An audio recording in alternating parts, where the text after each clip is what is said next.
Bonjour, je m'appelle Virginie, je suis coiffeuse et aujourd'hui on va parler de cheveux fins et de volume. Comment obtenir du volume lorsqu'on a les cheveux fins.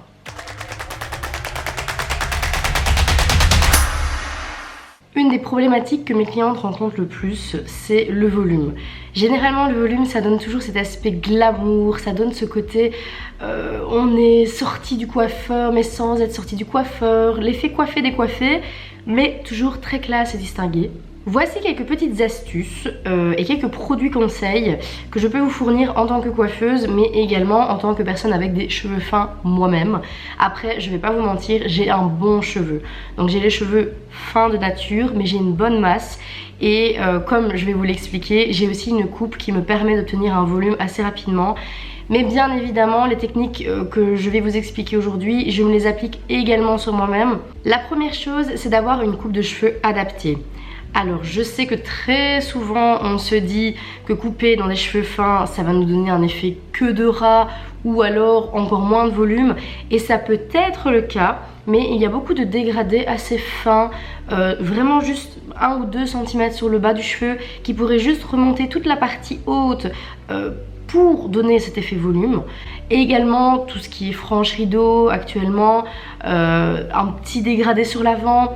Je ne le conseille pas pour tous les types de cheveux fins, et encore une fois ça dépendra de votre masse, donc on est encore sur du cas par cas. Si vous avez le cheveu évidemment super fin avec très peu de masse, ne faites pas de frange rideau s'il vous plaît, ça tiendra pas et c'est beaucoup trop petit. Je vous conseille plutôt un léger dégradé sur le bas pour pouvoir après avec votre brushing le faire aller vers l'avant. Mais si vous avez comme moi le cheveu fin mais un peu plus avec un peu plus de masse, là clairement le dégradé sera plus de mise. Donc pour la partie coupe de cheveux, je pense que vous avez compris. Le cheveu complètement droit, sans coupe dedans, très long, ou à l'inverse même, un cheveu un peu plus épais qui serait très long, jamais on aura du volume là-dedans.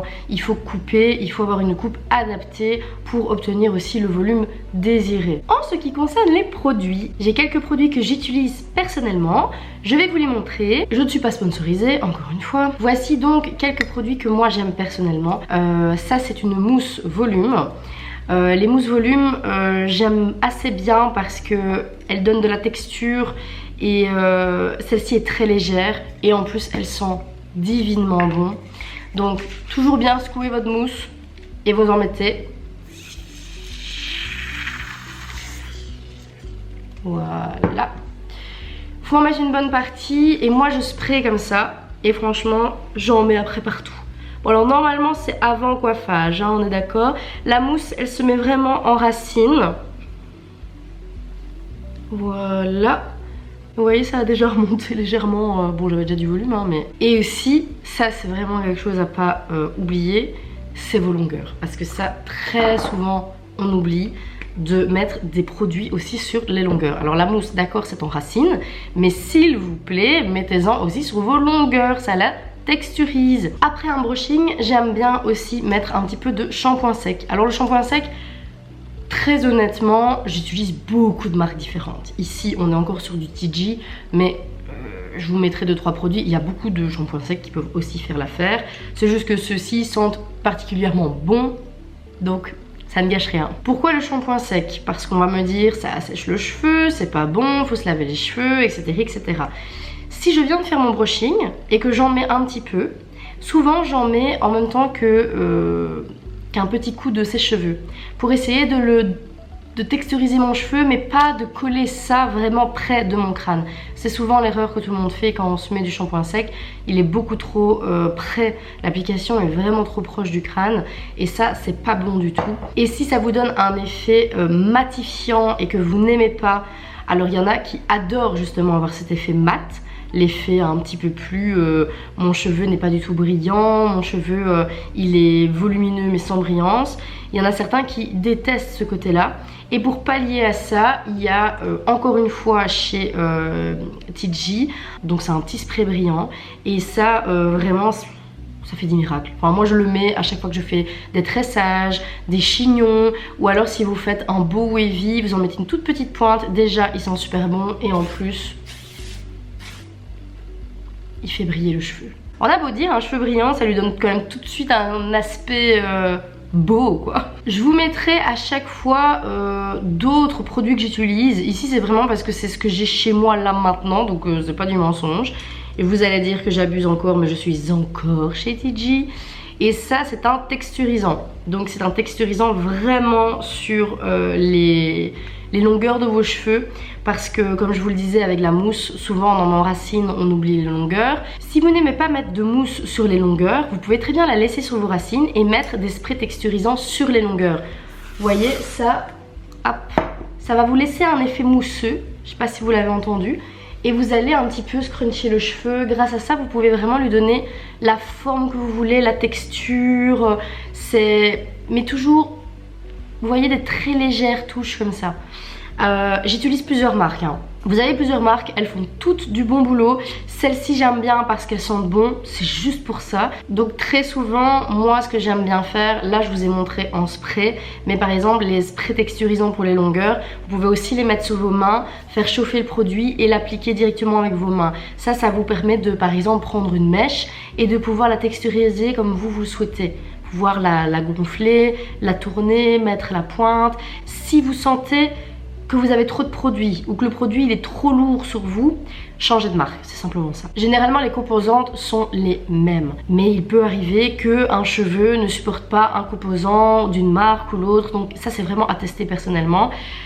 Celles-ci elles sont assez légères, mais dans la liste que je vous ai montré, ils ont tous un plein potentiel et je vous conseille, si celle-ci ça ne va pas, d'en tester plusieurs dans la liste. Il y a un autre produit dont je n'ai pas parlé, ce sont les poudres matifiantes volumineuses. Généralement elles sont utilisées pour les chignons. On vous met 2-3 petits flouches comme ça vraiment sur les racines à quelques endroits et ça va texturiser le cheveu. Attention, ces poudres là peuvent vraiment rendre un effet gras. Donc si vous avez le cheveu qui a tendance à graisser, c'est pas le top pour vous. Mais il y en a plusieurs qui sont assez légères et encore une fois ça va dépendre du dosage. Si vous en mettez beaucoup ou pas assez, ou voilà, tout est une question de dosage. Si ça vous intéresse éventuellement, ce que je pourrais faire, c'est une autre vidéo avec une de mes clientes avec des cheveux fins et tester plusieurs produits, vous montrer comment les placer. N'hésitez pas à me le dire en barre d'infos, parce que là comme ça c'est quelque chose à organiser, mais ce serait faisable. Pour les poudres matifiantes, moi souvent j'utilisais celle de chez L'Oréal.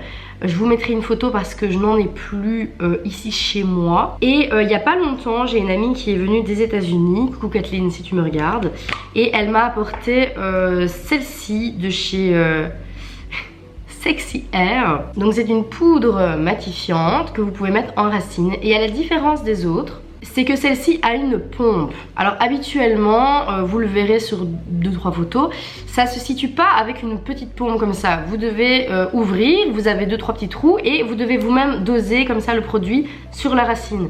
Ici c'est extraordinaire parce qu'avec cette pompe, bon, on secoue un petit peu le produit. Imaginons je prends ici, hop, je vais mettre de la poudre directement sur ma racine. C'est blanc, donc il faut pas hésiter à frotter et à faire chauffer le produit. Vous allez sentir, ça va faire comme un effet un petit peu, pas cheveux sales, parce que justement ça le gonfle, mais regardez, vous voyez ce que je veux dire? Je me vois dans le retour caméra, je suis choquée. Donc ça se travaille, et après, comme on a texturisé tout le reste du cheveu, il suffit, voilà, désolée de pas vous regarder, hop, moi j'aime beaucoup ça, vous voyez? Après, vous lissez des parties avec vos doigts, vous gonflez avec le reste. Hop. Voilà. Une autre astuce, c'est le crêpage. Oui, alors ça fait peur à beaucoup de gens, je sais. Souvent, on le fait mal en fait, c'est pour ça que ça fait peur. Mais vous ne devez vraiment pas avoir peur. Il y a plusieurs techniques qui peuvent vous permettre de le faire de façon plus douce. Déjà un peigne tige, ça pour crêper c'est l'idéal. Celui-ci je l'aime beaucoup parce que il y a différentes longueurs dans le peigne tige en fait. Je sais pas, je le trouve assez pratique. Moi ce que je peux vous conseiller si vous utilisez ceci, c'est vraiment de le faire très doucement. Quand vous prenez votre mèche de cheveux, ne commencez pas du bas vers le haut parce que là vous allez avoir vraiment un crêpage de chignon. ça va être très dur pour vous coiffer. Ce que je vous conseille plutôt, c'est vraiment de sélectionner une partie de vos cheveux et de crêper vraiment à la racine. Parce que quand on est débutant, le crêpage déjà ça peut faire mal, et en plus s'il est mal fait et que vous le faites sur toute votre longueur, on va éviter les cassures, on a déjà le cheveu fin, on va pas en rajouter. La deuxième option, ce serait de prendre une brosse beaucoup plus épaisse, vous voyez, avec des dents plus larges. Bon, ici je vous montre celle-là, il y en a plein, mais grâce à celle-ci, là vous pourrez alors prendre votre mèche du bas et remonter légèrement. Et ça va vous donner du volume. Vous voyez déjà ici, je le vois en retour caméra directement, ça a gonflé ma mèche. Et c'est ce que je trouve dommage avec le crêpage au final, c'est que comme il fait peur, il y a très peu de gens qui l'utilisent. Et c'est pourtant une façon tellement simple, même si vous utilisez aucun des produits dont je vous ai parlé avant, un petit peu de crêpage, ça peut déjà changer complètement votre coupe, hein. Il faut vraiment se rendre compte que les petits gestes du quotidien, ça aide, comme se sécher les cheveux, la tête vers le bas, ou la coupe, ou il y a tellement de petites choses comme ça qui peuvent vous aider qu'il ne faut pas perdre espoir. Il y a vraiment possibilité d'obtenir du volume quand on a le cheveu fin et quand on a peu de masse. Alors chez le coiffeur évidemment on vous l'obtiendra parce qu'on est professionnel et parce que s'occuper d'une tête c'est pas comme s'occuper de sa propre tête. Moi j'ai plus de mal à me coiffer moi-même que à coiffer mes clientes et ça c'est normal. C'était donc mes petites astuces, conseils, produits, coupes, etc. Je ferai sûrement une liste de vidéos routine cheveux fins, routine cheveux bouclés, routine cheveux épais, crépus. N'hésitez pas à me dire si ça vous intéresse parce que moi c'est quelque chose qui m'intéresserait bien, mais comme ça je le sais parce que c'est beaucoup de recherche quand même à faire. Merci d'avoir suivi cette vidéo jusqu'au bout et je vous dis à très bientôt dans la prochaine.